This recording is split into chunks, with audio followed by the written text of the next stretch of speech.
صلوات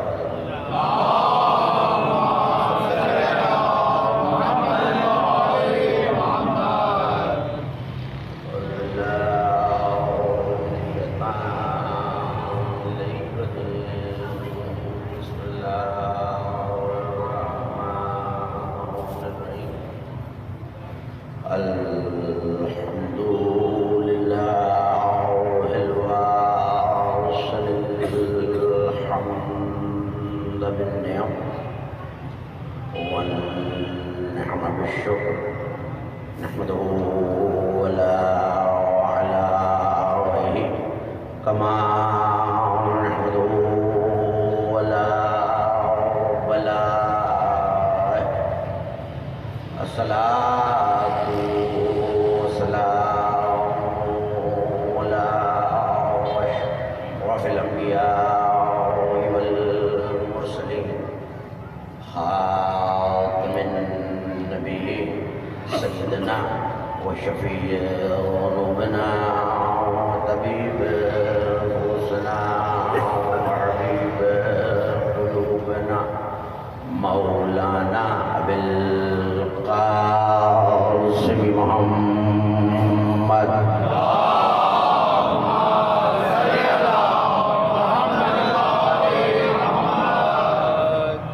وأهل بيته الطيبين الطاهرين المعصومين المظلومين الميامين الذين ذهب الله عنهم الرجس وطهرهم تطهيرا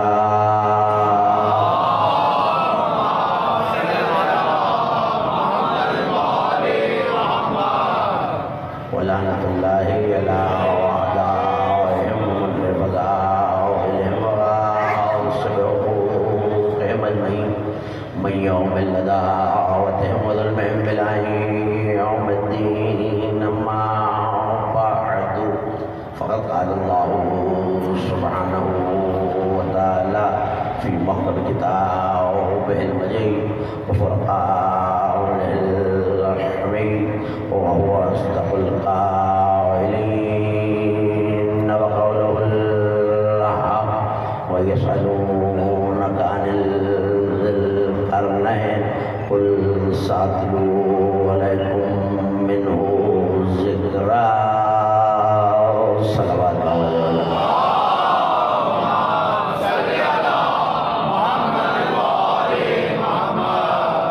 باب الہوا اس کی ذات پہ بلند آواز سے صلوات پڑھیں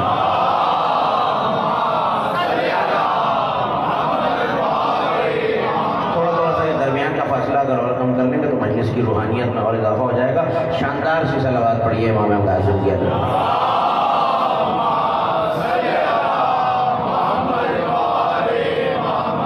مجلس اعزا منعقد ہے بسلسلہ یوم شہادت امام الوفی امام الزکی امام البیان امام ہادی باب الحوائج حضرت موسیٰ بن جعفر علیہ السلام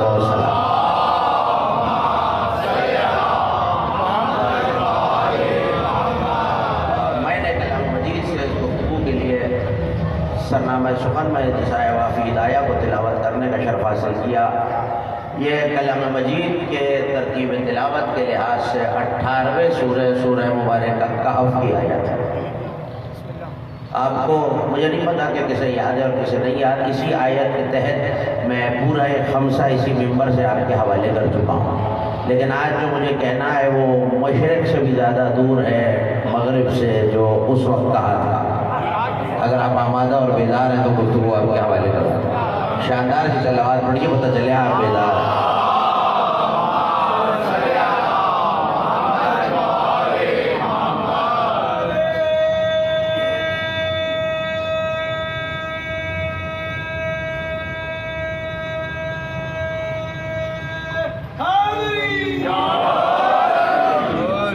ارشاد ہے جتنا بہتر طریقے سے آیت آپ تک پہنچ جائے گی اگلی منزل اتنی زیادہ آسان ہے ارشاد ہوا وَيَسْأَلُونَكَ عَنِ ذِي الْقَرْنَيْنِ اے میرے حبیب یہ آپ سے ذو القرنین کے بارے سوال کرتے ہیں اب جنہیں یاد آ گئے وہ جلدی سے میرے ساتھ ہو جائے تاکہ مجھے تمہید میں زیادہ وقت نہ گزارنا پڑے وَيَسْأَلُونَكَ عَنِ ذِي الْقَرْنَيْنِ یہ میرے آپ میرے حبیب آپ سے ذوالقرنین کے بارے میں سوال کرتے ہیں، قُلْ سَأَتْلُو عَلَيْكُمْ مِنْهُ ذِكْرًا، ان سے کہہ دیجئے میں اس کا ذکر تمہیں تلاوت کر کے سناتا ہوں۔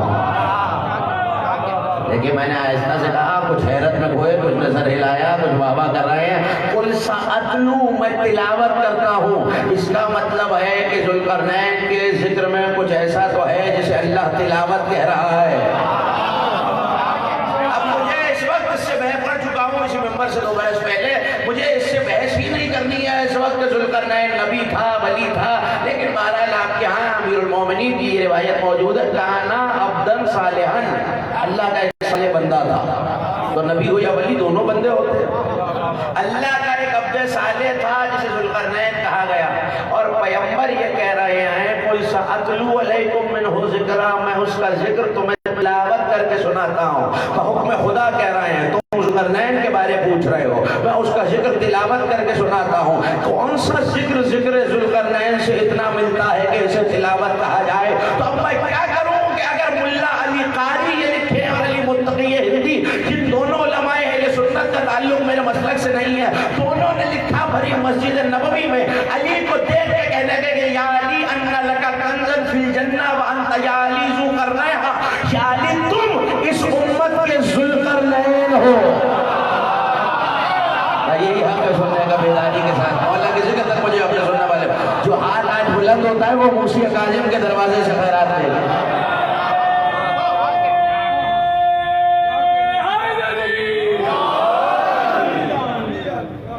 یا علی ان لک کنزا فی الجنہ، تمہارا جنت میں خزانہ ہے اور تم اس امت کے ذوالقرنین ہو۔ نبی کی حدیث نے بتایا ذوالقرنین کے ذکر کو تلاوت کیوں کہا گیا ہے۔ علی کا نام خدا نے اس امت کا ذوالقرنین رکھنا تھا، اور علی ہی کا ذکر تو تلاوت ہوتا ہے۔ یا علی تم اس امت کے ذوالقرنین ہو۔ کیا ہوا ذوالقرنین کے ساتھ؟ اِنَّ مَكَّنَّا لَهُ فِي الْأَرْضِ، ہم نے زمین میں اس کو تمکنت اور حکومت عطا کی۔ وَآتَيْنَا مِن كُلِّ شَيْءٍ سَبَبًا، اور ہر شے میں سے سبب اس کے حوالے کیا، ہر شے کی کنجیاں اس کے حوالے کی، ہر شے کا سبب اس کے حوالے کیا۔ سُمَّتْ بَعَ سَبَبًا، میری طرف رہیے گا متوجہ، اگر یہ تمیز ضائع ہو گئی تو شاید میں الگ ہو جاؤں اور موضوع آپ سے علیحدہ ہو جائے۔ سُمَّتْ بَعَ سَبَبًا، پھر ذوالقرنین نے وہ جو سبب ہم نے عطا کیے تھے انہی اسباب میں سے ایک سبب کا پیچھا کیا، اس کے پیچھے پیچھے چلتا رہا، اتباع کرتا رہا، حتیٰ کہ وہ مطلع شمس تک پہنچ گیا جہاں سے سورج نکلتا ہے۔ دیکھیے میرے بزرگ تشریف فرمائے جو سورہ کہف کی تلاوت کو حفظ کیے ہوئے جانتے ہیں، پڑھتے رہتے ہیں، قرآن کے مفاہیم سنے بیٹھے ہیں۔ مجھے بہت تیزی سے گزرنا ہے، رکنا نہیں ہے ذکر ذوالقرنین پہ۔ مطلع شمس تک پہنچا، ایسا لگتا تھا کہ پانیوں میں سے سورج نکل رہا ہے، وہاں ذوالقرنین کی ایک قوم سے ملاقات ہوئی۔ سُمَّتْ بَعَ سَبَبًا، پھر وہ جو سبب ہم نے اسے دیے تھے ایک اور سبب کے پیچھے چلا، سبب کا اتباع کیا۔ اتباع کے معنی ہے کسی کے نقش قدم پہ چلنا، زمانہ تلاش کرے یہ کون ہے جو آگے آگے چل رہا ہے، اور ذوالقرنین اس کے پیچھے پیچھے۔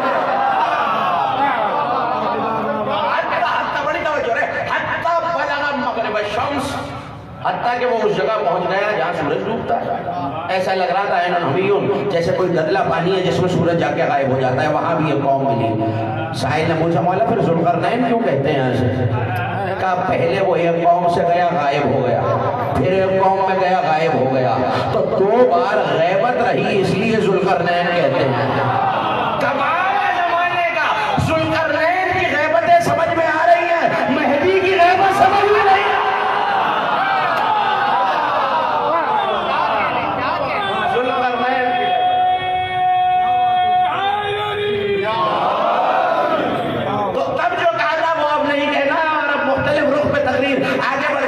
مشرق میں گیا، مغرب میں گیا، تو 2 ہی تو سمجھتے ہیں ان کے درمیان۔ اس کا مطلب ہے مشرق سے مغرب تک جو کچھ تھا ذوالقرنین کی اس تک رسائی ہو گئی۔ مشرق والوں سے بھی ملے، مغرب والوں سے بھی ملے۔ اگر یہ روایت اور یہ قرآن کی احادیث، قرآن کی آیتیں اور قصص انبیاء آپ تک آپ کے ذہنوں میں موجود ہے تو آپ مجھے جملہ کہنا اور بغیر کسی تمیز کے کہنا ہے۔ مشرق میں بھی ذوالقرنین گئے، مغرب میں بھی ذوالقرنین گئے، میلوں کا سفر کیا، کس طرح کسی سبب کے پیچھے پیچھے چلتے رہے۔ اور کسی نے پوچھا وہ کون سا سبب ہے جس کی اتباع ذوالقرنین کر کے مشرق و مغرب کا سفر کر گئے؟ مسکرا کے کہنے لگے تمہیں کیا لگتا ہے ہم 14 ہیں اور کرو۔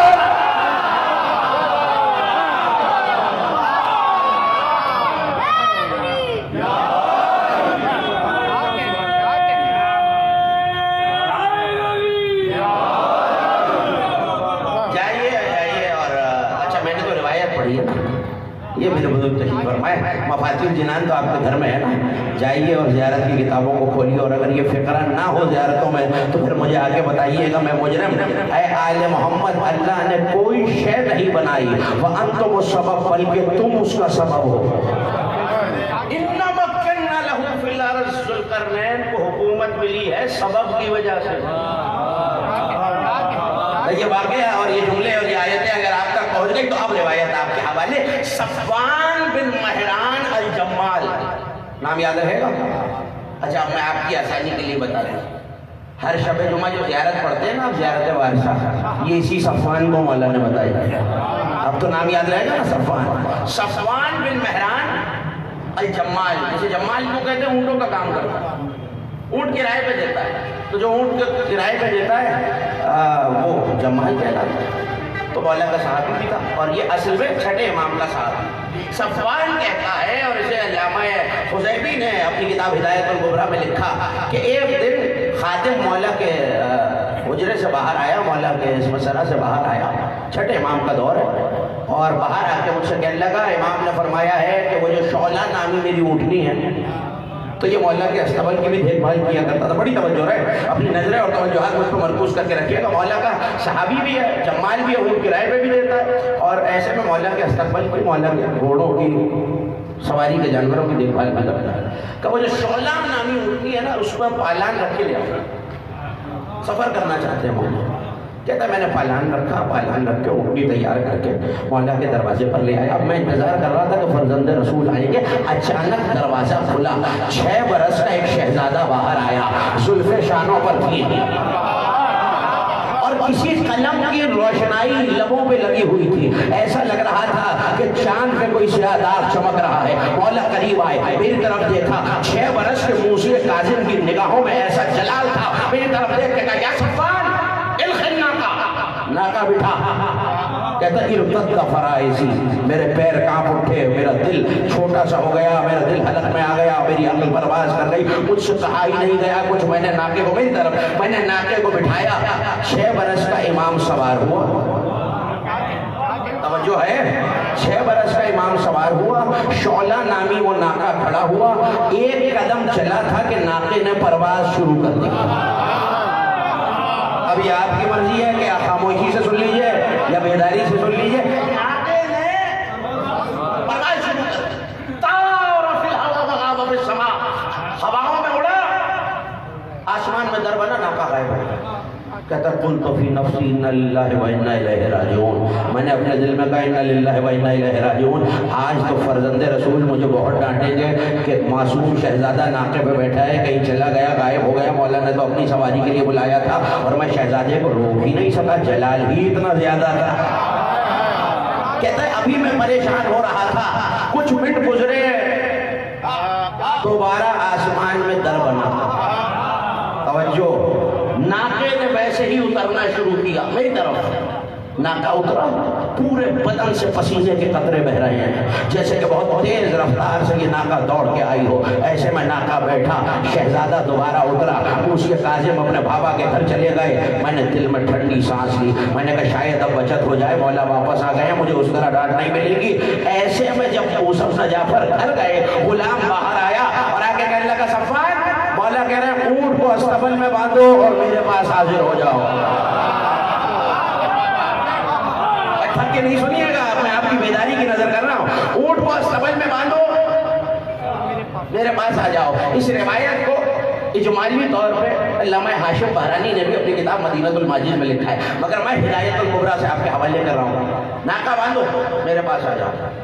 کہتا ہے میں ڈرتے ڈرتے گیا، غلطی تو ہو گئی تھی مجھ سے، پتہ تھا کہ ڈانٹ پڑنے والی ہے، جیسے ہی میں مولا کی بارگاہ میں گیا مسکرا رہے تھے فرزند رسول، چھٹے امام کے چہرے پہ مسکراہٹ جملہ ضائع نہ ہونا پائے، ایک مرتبہ مسکرا کے میری طرف دیکھا اور دیکھ کے کہنے لگے صفوان تجھے کیا لگتا ہے میں نے ناکہ اپنے لیے منگوایا تھا؟ اللہ جانے میرے دوست کہاں بیٹھے ہیں، ہاں میرے ساتھ، تجھے کیا لگتا ہے میں نے ناکہ اپنی سواری کے لیے منگوایا تھا؟ کہ فرزند رسول پھر کس لیے؟ کہ میں نے تو موسیٰ کاظم کے لیے منگوایا تھا۔ اب اگر تمہید آپ کے ذہن میں ہے تو فضیلت موسیٰ بن جعفر آپ تک پہنچ جائے گی۔ پرواز کیا، ناکہ غائب ہو گیا، واپس آیا، فرزند رسول اترے، حجرے میں آئے، کہتا میں چل کے گیا، میں نے مولا کو سلام کیا، مولا نے کہا تجھے کیا لگتا ہے ہم نے ناکہ اپنے لیے منگوایا تھا؟ میں نے تو منگوایا ہی موسیٰ بن جعفر کے لیے تھا۔ کہتا ہے اب میرے دل میں کچھ حوصلہ ہوا، میں نے آگے بڑھ کے سلام کیا، میں نے کہا فرزند رسول میں تو بڑا گھبرا گیا تھا، آپ کا غلام آیا، میں نے کہا آپ مجھ سے بڑے ناراض ہو گئے، اچھا مولا یہ تو بتا دیجئے کہ یہ شہزادہ گیا کہاں تھا؟ پیچھے والوں کا بالکل دل نہیں چاہتا۔ اچھا آپ کے اٹھتے ہوئے ہاتھ بتا دیں، ایک شاندار سی صلوات پڑھیں گے تاکہ روحانیت بلند ہو جائے گا۔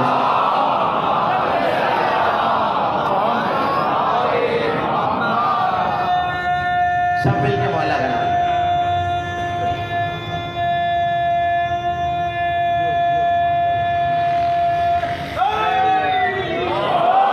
مولا آپ کے ذوق مودت کو سلامت رکھے۔ اب جملہ آ رہا ہے جس کے لیے میں نے یہ ساری 20 منٹ کی تمہید آپ کے حوالے کی ہے۔ کہتے ہیں کہ میں نے بلایا ہی یہ ناکہ اپنے شہزادے کی سواری کے لیے تھا۔ صفوان کہتا میں نے قدموں پہ ہاتھ رکھا، مولا پھر یہ اتنی دیر میں آپ کا شہزادہ کہاں کہاں سے ہو کے آیا؟ جملہ آپ کے حوالے مسکرا کے کہنے لگے تجھے کیا لگتا؟ بلغ ما بلغ ذوالقرنین، اتنی عمر میں جہاں جہاں ذوالقرنین گیا تھا اتنے لمحوں میں موسیٰ کاظم ہو کے آ گیا۔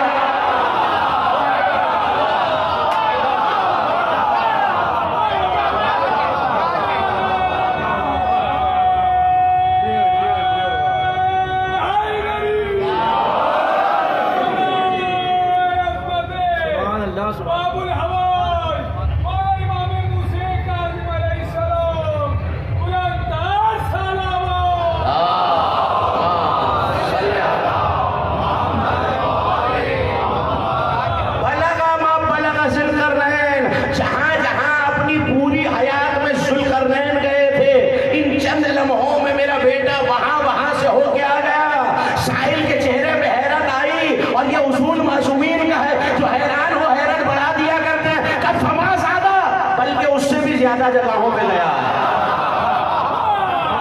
اس نے کہا مولا ذوالقرنین تو مشرق سے مغرب تک جو تھا وہاں دیکھ کر آئے، اور شرق و غرب میں جو تھا ذوالقرنین کی نگاہوں میں تھا۔ مسکرا کے کہنے لگے سنو چند لمحوں کے لیے گیا ہے، لیکن اس روئے زمین پہ جتنے مومن اور مومنہ ہیں میرے بیٹے نے سب کو تعارف بھی کرایا، میرا سلام بھی پہنچایا، سب کا حال احوال بھی لیا۔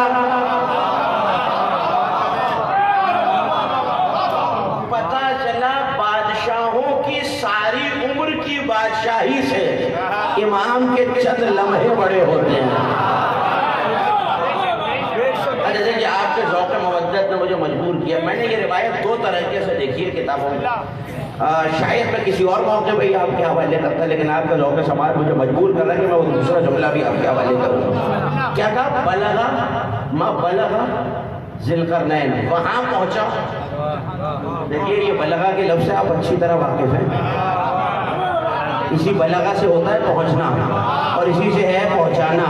یا ایھا الرسول بلغ ما انزل الیک من ربک، بلغ پہنچا دینا۔ بلغہ وہاں پہنچا جہاں جہاں ساری عمر میں ذوالقرنین گیا تھا، لیکن دوسری کتاب میں میں نے جملہ دیکھا اور شاید آپ کی مودت کا نور اور بڑھ جائے، ایسے ہی صفوان نے پوچھا مولا کہاں گئے تھے؟ کب بلغ ما بلغ، چھٹی لیلۃ المعراج وہاں گیا جہاں جہاں معراج پہ میرے نانا گئے تھے۔ میں نے دیانت سے دونوں آپ تک پہنچا دیا۔ یہ کھلتے ہوئے چہرے سلامت رہے، یہ فضائل برداشت کرنے والے کلیجے برابر۔ وہاں گیا جہاں میرے نانا معراج پہ گئے تھے، مصطفیٰ 40 برس کے بعد گئے ہیں، بتا رہے ہیں ہمارا بچپن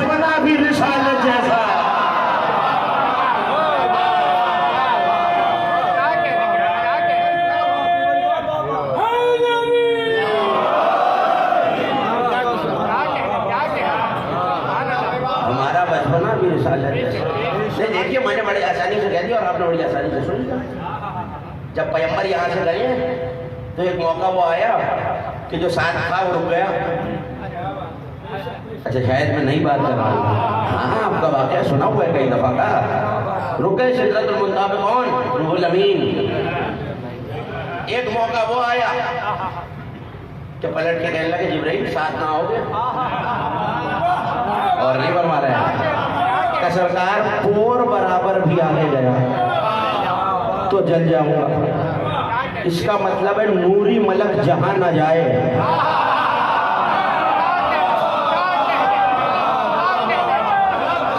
چلیے اگر آپ بیدار ہیں تو ہمارے پاس بھی بخل نہیں ہے. اس کے آگے گئے کس پہ تھے؟ جب تھوڑی سی مدد کریں گے. شام کیا نام تھا سوال؟ اگر میں ممبر سے کہہ رہا ہوں تفسیر کی اور روایتوں کی ذمہ داری سے کہہ رہا ہوں کہ یہ براق صرف بحر ظلمات تک گیا ہے اور اس کے بعد براق آگے نہیں جا سکتا. اس کے بعد ایک سواری آئی رف رف, نام یاد ہے؟ رف رف قالین, اس پہ بیٹھے انوار کے سمندر کو عبور کیا مگر اس نے بھی دم توڑ دیا. پھر ایک سواری آئی بحرم, ہم یاد رہے گا بحرم, اس نے بھی سفر کیا کئی حوالے میں مگر اس نے بھی دم توڑ دیا. میں آ رہا تھا دربار حسینی سائیکل, مرتضیٰ بھی جا رہے تھے موٹر سائیکل. کہنے لگے کہاں جا رہے ہیں؟ میں نے کہا دربار حسینی جا رہا ہوں مجھے سے. کہنے لگے یہ سواری سوچ تو میرے ساتھ ہے. مجھے نہیں پتا کہاں کھوئے ہوئے ہیں آپ, میں تو مثال آپ کے حوالے کروں تاکہ بات آپ تک پہنچ. تو ہم دونوں اس میں نقی صاحب گاڑی میں آ رہے ہیں, دونوں کو دیکھا کہہ لیں کہاں جا رہے ہیں حضور؟ مجلس شروع ہو چکی ہے, دیر ہو رہی ہے. گاڑی میں آ جائے گی, یہ سواری اس سے زیادہ تیز ہے. اس کا مطلب ہے کہ جب بس سواری پیچھے رہ جائے تو تیز تر سواری آتی ہے. رف رف پیچھے رہ گیا, بحرم پیچھے رہ گیا, براق پیچھے رہ گیا. بس فیصلہ کر کے بتا دے زمانہ اس سے آگے مصطفیٰ پیدل گئے ہیں.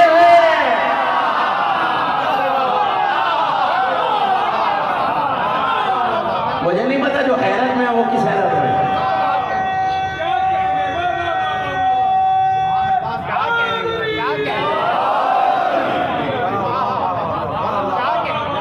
جہاں روح الامینی حیرت میں کھڑی ہے وہاں موسی کاظم کا ناکہ جا رہا ہے. جہاں رف رفو بحرم براق سب پیچھے رہ گئے, میرے مولا گئے واپس آئے. تو اس کا مطلب ہے کہ آگے کی منزلیں جو سدرہ سے ہیں انہیں جبرائیل نہیں جانا. گئے نہیں ہیں کبھی. میں اگر کبھی حسین آباد سے آگے کی سڑک پہ گیا ہی نہیں ہوں تو مجھے کیا پتا آگے کیا ہے. اس کا مطلب ہے کہ اگر سدرہ پہ رکے ہیں تو جانتے ہی نہیں ہیں. تو ابھی بھی زمانے کو پتا نہیں چلا. یہ کائنات کے ان گوشوں کو بھی جانتے ہیں جنہیں ملکوت بھی نہیں جانتا. ارے لفظ بدل کے کہتا ہوں جملہ ظاہر نہ ہو جائے. یہ کائنات کے ان گوشوں کو بھی جانتے ہیں جنہیں ملک الموت بھی نہیں جانتا.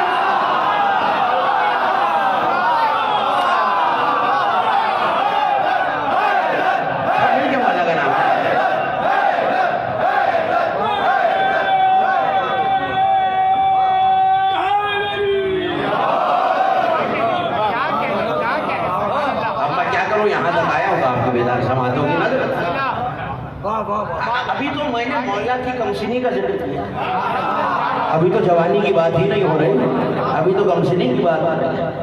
اسی کمسنی کا اعلان 128 یا 129 ہجری میں تشریف آوری ہے اور 179 رجب کا مہینہ, یہ جس تاریخ میں آپ تشریف پر مولا کی یاد ہے. اور کمسنی کا اعلان ہے جس میں اپنے بابا کے ساتھ وقت گزارا ہے. تو ابھی کم سے 5 برس یا 7 برس دونوں روایتیں موجود ہیں. ایسے میں سائل آ گیا چھٹے امام کے پاس اور آ کے کہنے لگا فرزند رسول مجھے دشمنان اہل بیت کے بارے میں کچھ بتائیے. اب یہ آپ کی نظر مجھے دشمنان اہل بیت کے بارے میں کہنے لگے سنے گا یا دیکھے گا؟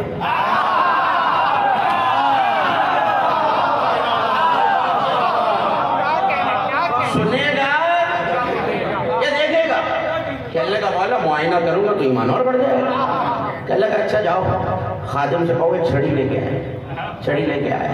اب آپ کا کیا خیال ہے؟ چھڑی خود زمین پہ مارے, دائیں بائیں دیکھ کے کہنے لگے اینا ابنی الموسیٰ, میرا بیٹا موسیٰ کاظم کہاں ہے؟ کہ کمسن امام آیا. اب جو کمسن امام آیا کہنے لگا میرے لال ذرا سے زمین پہ مارو. زمین پہ مارا تو زمین پھٹی.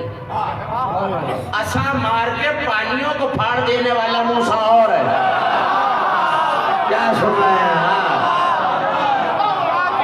اور چھڑی مار کے زمین کا کلیجہ تو نیم کر دینے والا موسیٰ اور ہے. دیکھیں مولانا ایک لقب ہے سمیع الکلیم. موسیٰ کا ہم نام، کلیم اللہ کا ہم نام. لیکن اب میں کیا کروں کہ سارے زمانے میں شیعہ سنی علماء نے یہ لکھ دیا کہ یہی واپس آ رہا ہوں کہ موسیٰ کاظم کا نام حضرت موسیٰ کے نام پہ رکھا ہے. یہ آپ کی رائے ہوگی، یہ آپ کی رائے ہوگی. ایک عالم نے 2 مصروں میں مسئلہ حل کر دیا. اگر اجازت ہے تو شعر پڑھو. انہوں نے لکھا، شعر اردو زبان میں نہیں عربی زبان میں. اذن این الکلیم اذا بارشد یلوہ کاظم اسما و نورا. جس وقت موسیٰ کاظم کا نام عرش پہ لکھا ہوا تھا اور خدا کے علاوہ کچھ نہ تھا، اتنا بتا دو اس وقت یہ موسیٰ کلیم اللہ کہاں تھا؟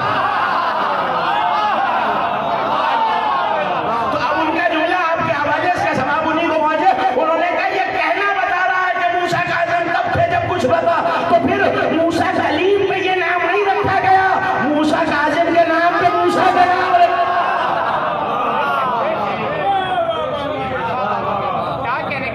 کاظم کے نام پر بات بھولی تو نہیں نا؟ چھڑی ماری اور زمین کا کلیجہ شکافتا. اندر ایک سمندر تھا سفید رنگ میں. بابا کی طرف دیکھا کہ میرے لال اس پہ بھی چھڑی ماری. پھر چھڑی ماری. ایک سیاہ رنگ کا دریا، سیاہ رنگ کا پانی برآمد ہوا. مولانا نے کہا اس پہ بھی چھڑی مارو، وہ بھی شکافتا ہوا. ایک بہت بڑی کالے رنگ کی چٹان نظر آئی. مولانا نے کہا اس پہ بھی چھڑی مارو. اب جو چھڑی ماری تو اس میں در کھلا. لا تعداد افراد موجود تھے. آگ دہک رہی تھی، بدبو ہی بدبو آ رہی تھی، دھوئیں کے بھبکے اٹھ رہے تھے. ایسے ہمیں وہ آواز دیتے جاتے تھے، یا محمد یا محمد یا محمد یا محمد یا محمد. مجھے نہیں پتا کہ جملہ آپ تک پہنچے گا یا نہیں، میں تو اشارے میں بات کر کے گزر جاؤں گا. تفصیل کا نہ وقت ہے، نہ موقع ہے، نہ حالات ہے. ایک مرتبہ فرشتوں نے تازیانہ اٹھا کے مارا اور آواز دے کے کہنے لگے سنو، نہ محمد تمہیں پہچانتے ہیں نہ تم انہیں پہچانتے ہو.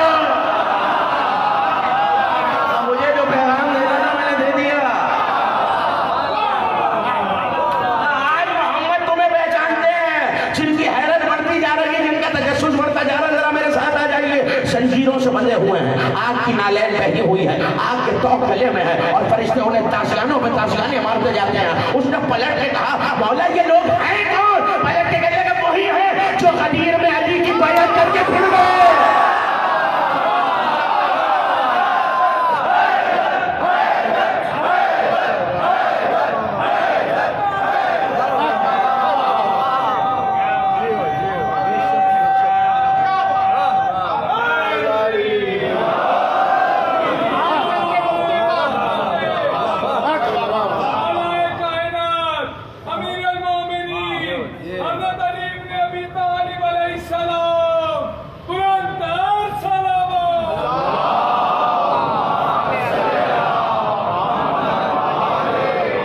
دیکھیے شاید آپ کے ذہن میں یہ خیال ہو، کسی نوجوان ذہن میں، کہ یہ مولا نے جہنم کا منظر دکھایا نہیں. زمین کی پاتال میں چٹان ہے، چٹان میں آگ ہے اور غدیر سے پھر جانے والے ولایت علی کا انکار کرنے والوں کا یہی حال ہے. اس کا مطلب ہے جملہ آپ کے حوالے کہ غدیر وہ انبیاء وہ موقع ہے کہ جب ولایت کا انکار کر دیا جائے تو اب اللہ جہنم میں پھینکنے کا انتظار نہیں کرے گا، قبر ہی کو جہنم بنا دے گا.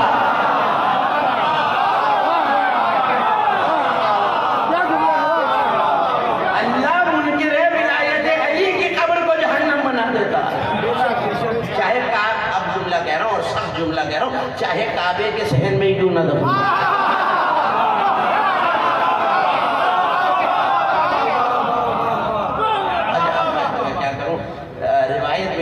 کی ہوتی تو میں مجھے علامہ علی بن عیسیٰ اربلی کا تعلق میرے مسلک سے نہیں ہے. کشف الغمہ ان کی کتاب ہے عربی زبان میں، اور جو کتابوں سے شغف رکھتے ہونی چاہیے علماء کے پاس جا کے دیکھیے گا، سوال کیجیے گا، یقیناً آپ کو دکھائیں گے علماء یہ واقعہ. اس میں لکھا ہوا ہے کہ بہت عرصے بعد، بہت زمانے بعد مولا کی شہادت کے جب کہاں قبر ہے میرے مولا کا، کہاں مزار ہے؟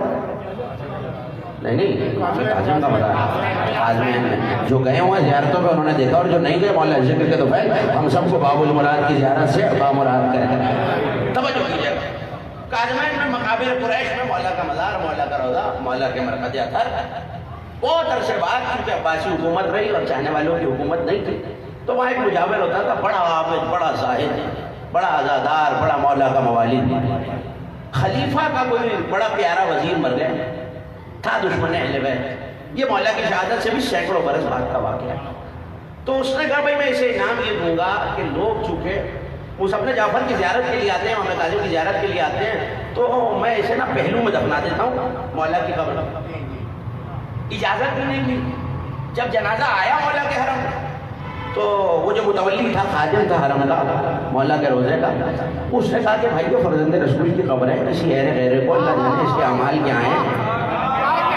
وہ تو جانتا تھا نا دشمن اہل بیت ہے، اور ظاہر ہے کہ حاکم سے تو نہیں کہہ سکتا، تو کہا اس کے اعمال کیا ہیں، یہ گناہگار ہے، پاک باز ہے، ہم تو نہیں جانتے، فرزند رسول کے ساتھ تو نہیں دفنا سکتے، ان کے جوار میں تو نہیں دفنا سکتے۔ کہنے لگا بھائی حاکم کا حکم ہے، دفنانا پڑے گا۔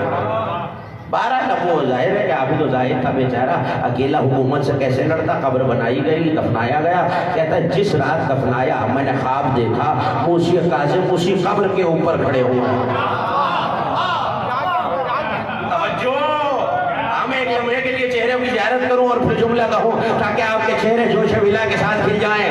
موسی کاظم کھڑے ہوئے، آگ کا ایک برج میرے مولا کے ہاتھ میں ہے، قبر میں مار رہے ہیں، قبر میں سے دھواں نکل رہا ہے، اور ایک مرتبہ مولا نے، اب جو لفظ میں نے کتابوں میں دیکھے ہیں، مولا نے آواز دے کے کہا اس قبر کو چاک کرو اور اس سگے نجس کی لاش کو یہاں سے لے جاؤ۔ اس قبر کو چاک کرو، اس سگے نجس کی لاش کو یہاں سے۔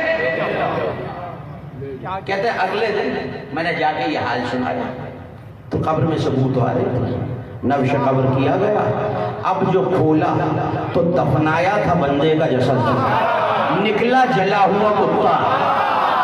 آپ نے دیکھا دشمن علی کی قبر یہی جہنم بنی ہے، لیکن میرا ایک مسئلہ حل ہو گیا، اور اشارے میں بات کہہ کے گزر جاؤں گا، میرا مسئلہ حل ہو گیا۔ اگر کوئی ملعون بلا اجازت معصوم کے پہلو میں دفن ہو جائے،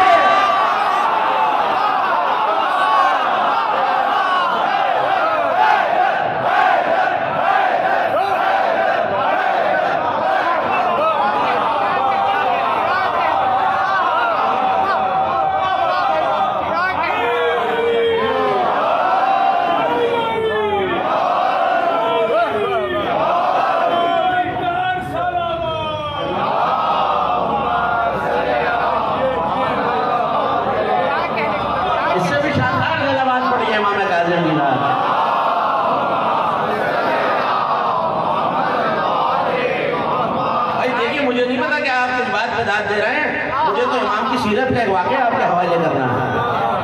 اگر کوئی ملعون بغیر اجازت کسی معصوم کی قبر کے ساتھ دفن ہو جائے، میں نے تو پورا جملہ ہی دیکھا اور آپ نے دانت پہ زور ڈال دیا، تجربہ کر کے دیکھ لینا، قبریں آج بھی چاک کرو کہ ملے گا یہی۔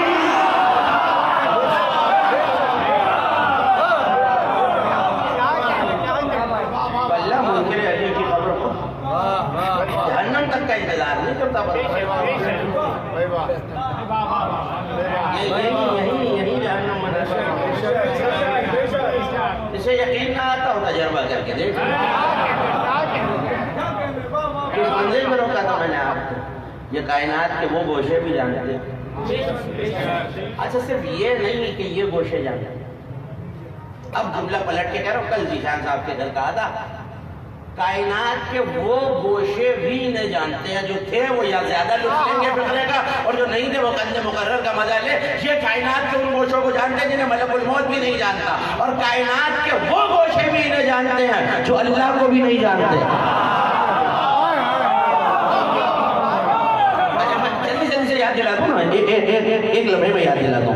وہ نہیں بلائے تھے 50 غلام عبد و قبیلے کے، جن کو جب بلایا نا ہارون الرشید نے، تو ان سے پوچھا تھا کہ تمہارا رب کون ہے؟ اللہ کے امیر یہ لفظ رب ہم نے تجھ سے پہلی بار سنا۔ میں کتابوں کی ذمہ داری سے کہہ رہا ہوں، جتنی کتابیں آپ کو مولا میں مل جائے، مدینۃ الماجد سے لے کر بہار الانوار تک، سب میں یہی لفظ ہے، یہ لفظ رب ہم نے تم سے پہلی دفعہ سنا، ظاہر ہے ان کی زبان کوئی اور تھی. صلوات بھیجیے محمد والے.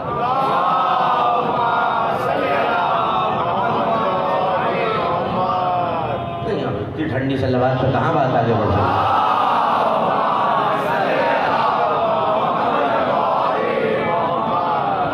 بلائے میں جلدی آپ کیا بولے تو کسی واقعے کی طرف آپ کو لے کے جانا ہے. آ گئے کہنے لگے ہم نے تو ظاہر ہے جو زبان عربی تو نہیں جانتے، وہ کسی اور زبان میں گفتگو کر رہے تھے تو ٹرانسلیٹر ترجمان کے ذریعے بات ہو رہی ہے. کہنے لگا ہم نے لفظ یہ لفظ رب ہی تم سے پہلی بار سنا. لگا اچھا انہیں بہنوشی کرائی جائے اور فرزند رسول کا ایک پتلا بنوایا جائے. صلوات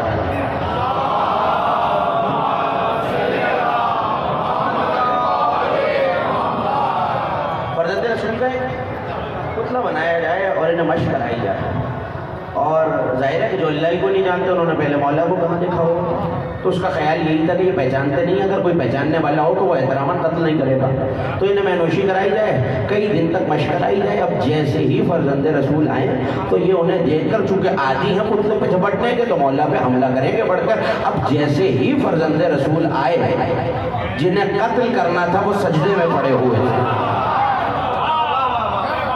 جنہیں قتل کرنا تھا وہ مولا تو چلے گئے. اب اس سے زیادہ مختصر کر کے آپ کو یاد نہیں دلا سکتا. مولا تو تشریف لے گئے، انہیں بلا لیا. کہنے لگے بھائی یہ تم نے کیا کیا، تمہیں تو قتل کرنا تھا. وہ لڑکے کہنے لگے کسے؟ کیا کسے قتل کرنا تھا؟ کہ یہ جو آئے تھے کیا انہیں کیسے قتل کرے؟ جب ہمارے یہاں قحط پڑتا یہی تو آگے دعا کراتے ہیں.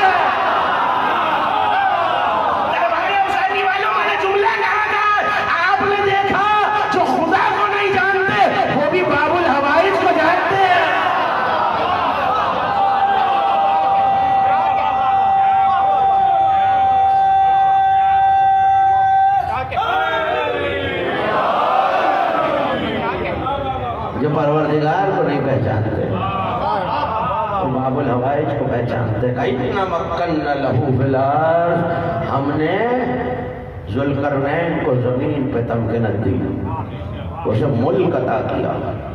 یا ذوالقرنین کو ملک ملا اور اس کے بعد ایک اور نبی کو ملک ملا. اس نبی کو بھی آپ جانتے ہیں اور سنتے رہتے ہیں مجالس میں. رب اغفر لی وہب لی ملکا لا ینبغی لأحد من بعدی انک انت الوہاب. تو یہ ملک موسیقی اعظم آپ کے حوالے ہیں، بس لگی ہوئی ہے. کسی نے اس واقعے کا تذکرہ امام کی بارگاہ میں کیا کہ جب سلیمان بن داؤد چلتے تھے تو ان کے اوپر پرندے سایہ بناتے تھے. تو پڑھ لیجئے قرآن. ایک دن دامن نبوت پہ دھوپ چمکی، سر اٹھایا نبی کا مالی آ رہا الہدہد، یہ ہدہد کیوں نہیں نظر آ رہا مجھے؟ ہم کانا من الغائبین، کہاں غائب ہوا؟ آج یہ مجھے کوئی عذر دے یا میں اسے دردناک عذاب دوں گا یا قتل کر دوں گا. بس سائل نے امام سے یہی سوال کیا. ساتھ میں امام کی محفل ہے کہ مولا اتنے سارے پرندے، سینکڑوں کروڑوں پرندے اڑ رہے ہیں، ایک حدود سے کیا فرق پڑتا ہے؟ اتنا غضبناک ہونے کی، اتنے غصے میں آنے کی کیا بات ہے حضرت سلیمان کے؟ کہنے لگے تم جانتے ہی نہیں ہو، وہ ہدہد زمین کے نیچے بہنے والے پانیوں کو دیکھ لیتا تھا.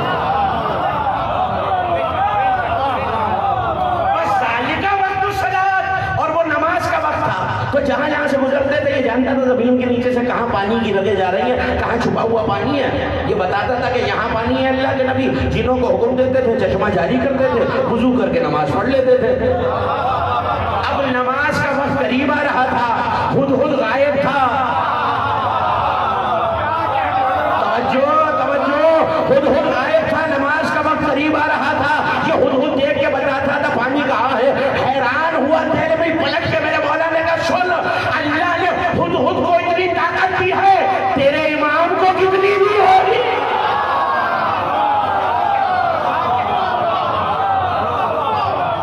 مولا کی سلطنت آپ کے حوالے کر.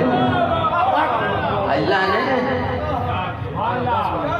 اتنے سے ہدہد کو اتنا علم دیا ہے، یہ بصارت، یہ ویژن دیا ہے، تو تیرے امام کو کتنا دیا ہوگا؟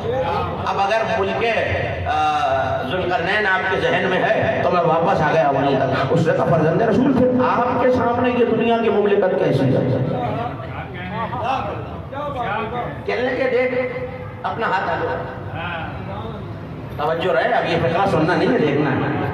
اور اپنے بال کو توڑ کر اپنی ہتھیلی پہ رکھنا.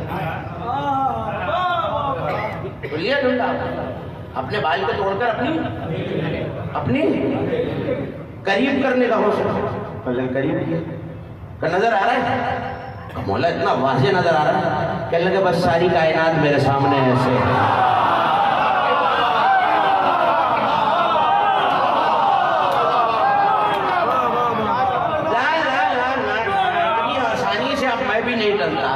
ساری کائنات میرے سامنے ایسے ہے ایسے. ہتھیلی پہ بال، یا ہتھیلی پہ سکہ، یا ہتھیلی پہ درہم. اب میرا بال اگر میری ہتھیلی پر ہے، میں چاہوں تو ہتھیلی پہ رکھے رہوں، اگر ہاتھ کو زلزلہ دوں تو بال گر بھی سکتا، اور چاہوں تو مسل کے پھینک بھی سکتا ہوں. بس یہی بتانا ہے، جس کے اختیار میں دنیا بال کی طرح ہو اور مسل کے نہ پھینکے، اسی کو کاظم کہتے ہیں.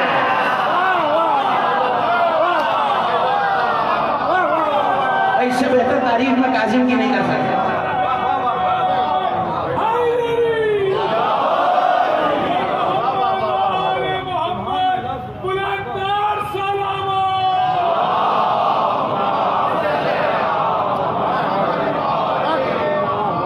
دیکھیں کل امام بارگاہ شہدائے کربلا میں نے کاظم کے 2 معنی کیے تھے، اور مجھے نہیں پتا کہ آپ کا کاظم غصے کو پی جانے والا، یہ عمومی معنی ہے، آپ جانتے ہیں میرے بزرگ ہیں. مگر صاحب العقد الناظم انہوں نے یہ لکھا کہ کاظم ایسے چاہے مملوک کو کہتے ہیں. اب آسان کرتا ہوں نوجوان دوستوں کے لیے، ایسا کنواں، اب جنہوں نے کبھی کنواں دیکھا ہے انہیں سمجھ میں آ جائے گی بات. ایسا کنواں، کنویں کے 7 دیوار ہوتی ہے، منڈیر ہوتی ہے تاکہ لوگ گرے نہ. ایسا کنواں جو منڈیر تک لبالب بھرا تو ہوا ہو مگر چھلک نہ رہا. اگلی تعریف بہت کام کی اور وہ ضائع نہ ہونے پائے. کا کوئی اور تعریف، کا غصے کو پی جانے والا، کا کوئی اور تعریف. تو آپ مولا کی زیارت آج آپ پڑھیں گے، اور نہیں پڑھی تو پڑھنی چاہیے. السلام علیکہ ایھا العبد الصالح، اے اللہ کے عبد صالح، موسی کاظم آپ پر سلام. کسی اور زیارت میں بھی یہ جملہ سنا ہے آپ نے؟ جب آپ کی مدد سے بات آگے بڑھے گی. کس زیارت میں؟ کس جانے ہو جائے آپ کی آواز؟ کس زیارت میں؟ حضرت عباس کی زیارت میں. اب کاظم کے معنی آپ کے حوالے، ایسی مشق جو لبالب بھری ہوئی ہو مگر بہہ نہ رہی ہو. پتا چلا 61 ہو یا 170، جو عبد صالح ہو اس کا تعلق مشق سے ضرور ہوگا. بالکل تازہ تر معنی بتا سکتے کو آتا ہے گھر میں بھائی حضرت حجت آپ کے حوالے دیکھیے. اتنے قریب میں شاید کسی اور لوگ سے گفتگو کرتا، لیکن میں چاہتا ہوں کچھ پیغامات آج کے پرخطر دور میں ایسے جہاں نفسی کا عالم ہے، یہ باتیں پہنچ جانا ضروری ہے. مولا کی زندگی، بڑی توجہ ہے، مولا کی زندگی اس دور کا کل وہاں بھی کہا تھا، نشان صاحب کیا بھی کہا تھا، اور یہاں بھی کہا.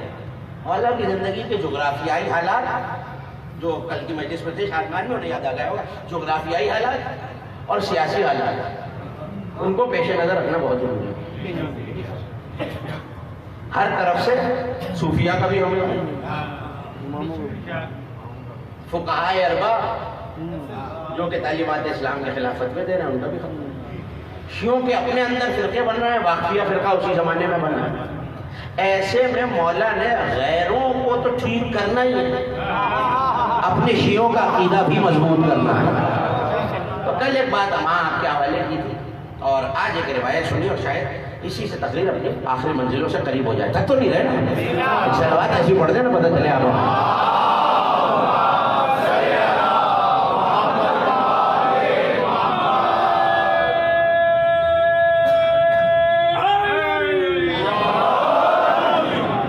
جمال کے معنی تو پہنچ گئے نا، اب تک صفوان کا ذکر سن چکے آپ. ایک اور مولا کا چاہنے والا صحابی، بہت محبت کرنے والا، ابراہیم جمال.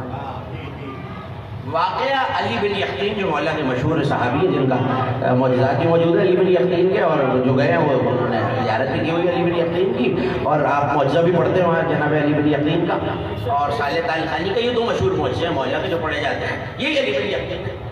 اور وزارت بھی ملی ہے ایک زمانے میں علی بن یقین کو، جنہوں نے معجزہ سنا ہے وہ جانتے ہیں کہ وزارت ملی ہے۔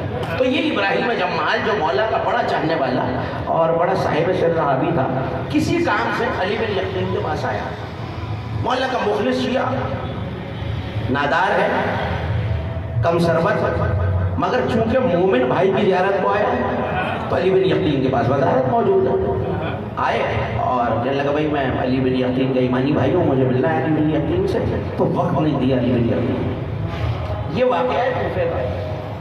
علی بن یقین کہتے ہیں میں گیا اور حج کے زمانے میں مدینے گیا فرزند رسول کی زیارت کی۔ اب جو فرزند رسول کی زیارت کو گیا تو میں نے اجازت چاہی، فرزند رسول نے کہا کہ میں علی بن یقین سے نہیں ملنا چاہتا۔ ایک ہی جملہ جس کے لیے واقعہ سنا رہا ہوں، میں علی بن یقین سے اپنی توجہ آپ مجھ سے مرکوز رکھیے کہ تکلیف ختم ہو رہی ہے، مولا آپ کے ذوق مودت کو سلامت رکھے۔ کچھ دیر بعد پھر حاجب سے کہا جاؤ فرزند رسول سے کہو کہ علی بن یقین آئے، کہا مولا نے اذن نہیں دیا ہے۔ 2 بار 3 بار 4 بار 6 بار بیٹھ گیا جوڑی پہ، کہنے لگا فرزند رسول سے پوچھو مجھ سے خطا کیا ہوئی۔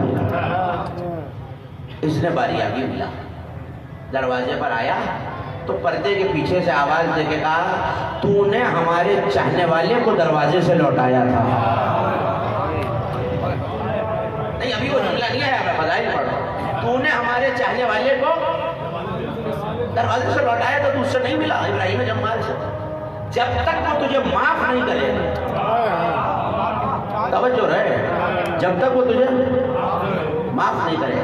واقعہ شاید آپ کی سماعتوں سے ٹکرا ہے، مجھے تو ایک تازہ تر جملہ آپ کے حوالے کرنا ہے، ہم تجھے نہ معاف کریں گے نہ اپنی زیارت کی اجازت دیں گے۔ کہتا مولا وہ تو کوفے چلا گیا میں مدینے میں، کہنے لگا اچھا اگر یہی تیری معافی کا عذر ہے جا آج بقیہ میں چلا جا رات کو اکیلے، تجھے ایک تیار گھوڑا، بعد میں لکھا اونٹ بعد میں گھوڑا، تیار سواری ملے گی۔ کہا مولا کوفہ تو بہت دور ہے، کہا کہنے والا کون ہے؟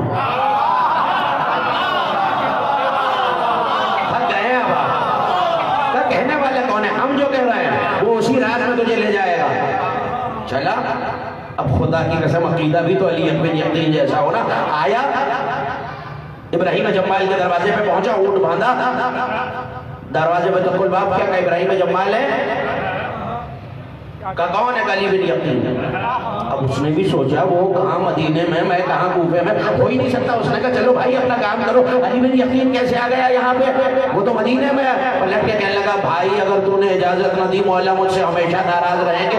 اب جو آیا کہنے لگا بھائی مجھے معاف کر دے، مولا نے مجھے اپنے دروازے سے لوٹا دیا کہ جب تک ابراہیم معاف نہیں کرے گا۔ اس نے کہا اچھا میں نے تجھے معاف کیا، کہا نہیں ایسے نہیں، اپنا قلب آلود قدم میرے رخسار پر رکھ تاکہ میں مولا کو دکھاؤں یہ معافی کی سند مل رہی ہے۔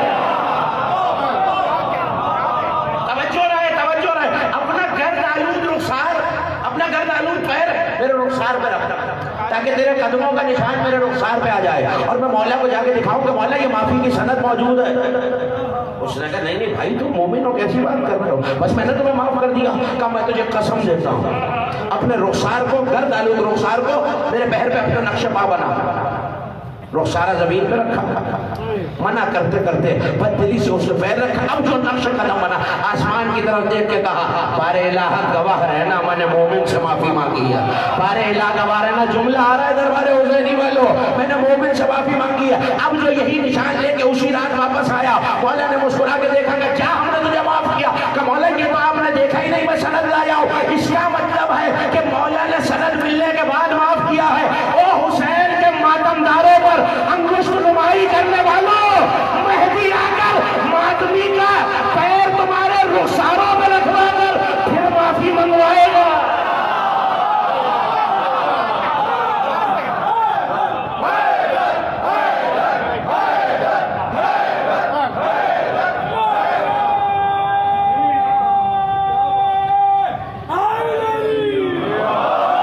عزاداروں کی بے توقیری ہو رہی ہے۔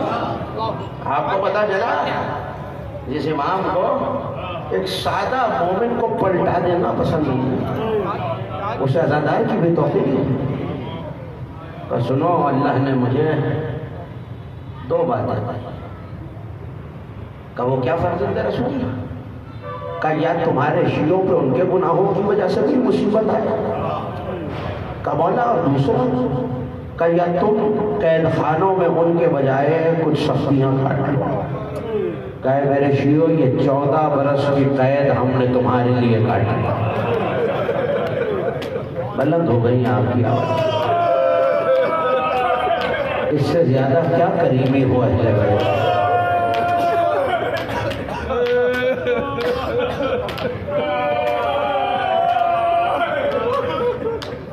وہ جو اپنے دروازے سے کسی کو خالی ہاتھ نہیں کرتا، یہ اس امام کی شہادت کا دن ہے. ہر مجلس میں خطبہ سے، ذاکرین سے سنتے ہیں کہ میری ماؤں بہنوں میں کچھ بیویاں آئی ہوں. سنتے ہو نا، ایک بیوی بقیہ سے آتی ہے، شام سے آتی ہے، مگر آج ایک اور بیوی قم سے آئی ہوئی ہے.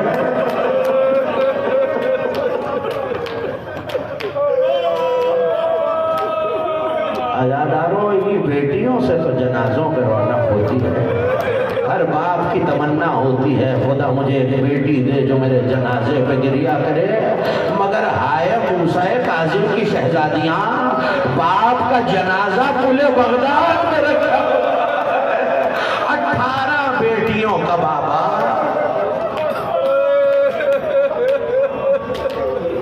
اجرکم اللہ، 18 بیٹیوں کا بابا. لیکن علماء نے لکھا ایک وقت وہ آیا جب گرفتاری کا وقت قریب آیا تو صحن خانہ میں آواز دی، علی رضا ہمارا بستر لگایا جائے، کنات کھچوائی جائے. اب جو کناتیں لگیں تو کہ ذرا میری بیٹیوں کو بلا لاؤ. اب جو بیٹیاں آئیں کہ بیویوں زندگی میں اپنے بابا پہ نوحہ اور گریہ کر لو، شاید اب دوبارہ ملاقات نہ ہو سکے. ایک مرتبہ بیویوں نے بال کھول کے باپ کا ماتم شروع کیا. میں کہوں گا مولا زندگی میں صحیح بیٹیوں نے پرسہ تو دے دیا، ماتم تو کر دیا، کوئی تماچا مارنے والا تو نہ تھا. ہائے سکینہ،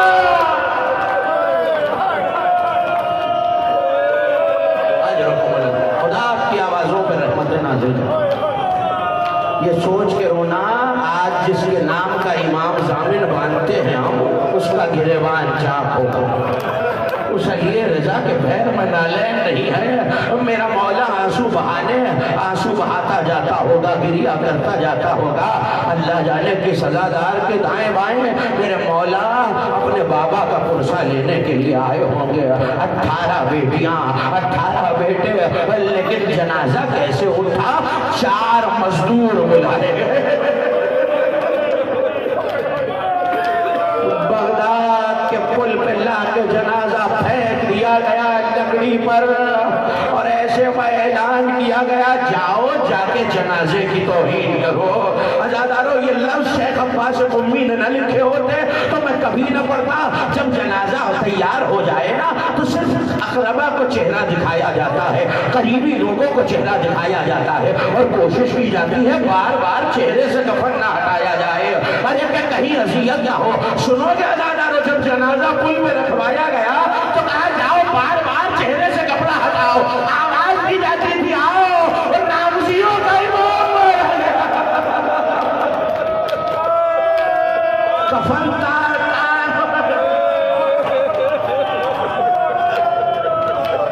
اجرکم اللہ.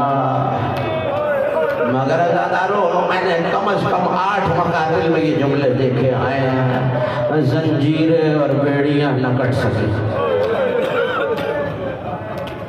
زہر جب دیا گیا 9 کھجوریں کھائیں، مگر عالم یہ ہوا کہ اگر کوئی زور سے انگلی دبا دیتا تو لہو بہنے لگتا. جاؤ اور زیارتوں میں جا کے فکرے دیکھو. السلام علیکہ یہ ساقل مرزوز بحلق القیود، اس قیدی پر سلام جس کے بدن کا گوشت زنجیریں کھا گئی، جس کی پنڈلیوں کے گوشت کو بیڑیوں نے گلا دی. المعذب بغیر السجون، میں اس سے زیادہ احتیاط سے ترجمہ نہیں کر سکتا۔ اس قیدی پر سلام جسے زندان کی گہرائیوں میں بہت مارا گیا۔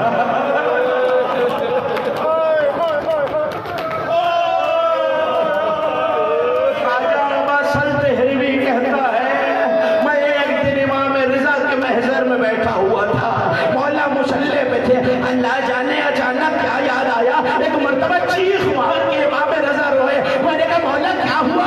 کہ مجھے اپنے بابا کی مظلومیت یاد آ گئی ہے۔ کہ مولا کیا مظلومیت؟ کہ سیدی بن شاہد روزانہ قید میں 100 تازیانے مارا کرتا تھا۔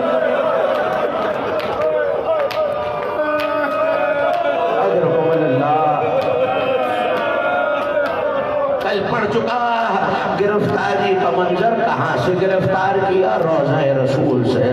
کس عالم میں؟ اس عالم میں کہ فرزند رسول نماز پڑھ رہے ہیں، گلے میں امامے کا کپڑا ڈال کے کھینچا گیا۔ شاید موسی کاظم نے خانہ زہرا کی طرف رخ کر کے کہا ہوگا، دادا جی کبھی آپ کو مدینے کی گلیوں میں رسی ڈال کے کھینچا گیا۔ آل محمد کو آپ کا بلند آواز سے رونا بہت پسند ہے۔ آپ کے چھٹے امام سجدے میں سر رکھ کے کہا کرتے تھے، ماننے والے ان چیخوں پہ رحمتیں نازل فرما جو ہمارے مصائب پہ بلند ہوتے ہیں۔ ہو گئی مجلس، 2 جملے سن لیجئے۔ ایک کنواں کھدوایا گیا آخری زندان میں، کم لکھنے والوں نے 3، زیادہ لکھنے والوں نے 7 زندان لکھے۔ اس کنویں کے داہنے بائیں کچھ سلاخیں کچھ میخیں لگوائی گئی، اور جب زہر ملے نا زادارو تو یہ تو جانتے ہو نا کلیجہ کٹنے لگتا ہے۔ امام حسن کے بعد جس معصوم کو بھی زہر ملا ہے نا، اس نے ایک جملہ ضرور کہا ہے، جب جب کلیجہ کٹا تو آواز دے کے کہا، ہائے کاش میری کوئی زینب جیسی بہن ہوتی۔ علماء نے لکھا شاید کہیں سے آواز آئی ہو، موسیٰ کاظم میرے لال گھبرانے نہیں، شام سے زینب آئے۔ ایک کاغذ قلم لایا گیا، توجہ، ایک کاغذ قلم لایا گیا، کل لکھ دیجئے آپ اپنی موت اس دنیا سے جا رہے ہیں۔ غشی کے عالم سے آنکھیں کھلی، کہا دشمن خدا کیا امام سے جھوٹ لکھوانا چاہتا ہے؟ میں نہ لکھوں گا۔ زہر دیا جا چکا تھا، کبھی تڑپ کے داہنی سیخوں پہ گرتے تھے، کبھی بائنی سیخوں سے زخمی ہوتے تھے، اور ہر بار جب سیخیں پہلو میں لگتی تو بس ایک آواز دیتے، زخمی پہلو ہونے کے بعد آواز دیتے، ہائے فاطمہ زہرا۔ اپنی آوازوں کو آزاد کرنا آزادار، یہ آزاداری یہ پرسے کی رات ہے، ہائے فاطمہ زہرا۔ لیکن ظالم نے کہا جب تک دستخط نہ کرو گے میں ظلم کرتا رہوں گا۔ عزاداروں میں یہ جملہ نہیں پڑتا، مگر سندھی بن شاہد آگے بڑھا، ایک مرتبہ مظلوم کی زلفوں میں ہاتھ دیا۔ میں فکرہ نہیں کہوں گا کتاب والا، اس ظالم نے ہاتھ بلند کیا، وہ بغداد لرز گیا۔ موسی کاظم نے زندان میں تماچا کھا کے آواز دی، ہائے سکینہ۔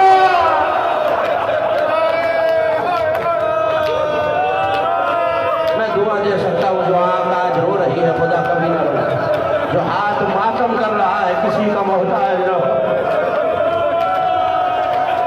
ظالم نے کہا دستخط کرتے ہو یا میں ظلم میں اضافہ کروں؟ میرے مولا نے انکار کیا۔ علامہ عبداللہ بحرانی نے لکھا، اس ظالم نے ایک قالین منگوا لیا، فرزند رسول کو قالین میں لٹایا، ایک مرتبہ قالین کو لپیٹنا شروع کیا۔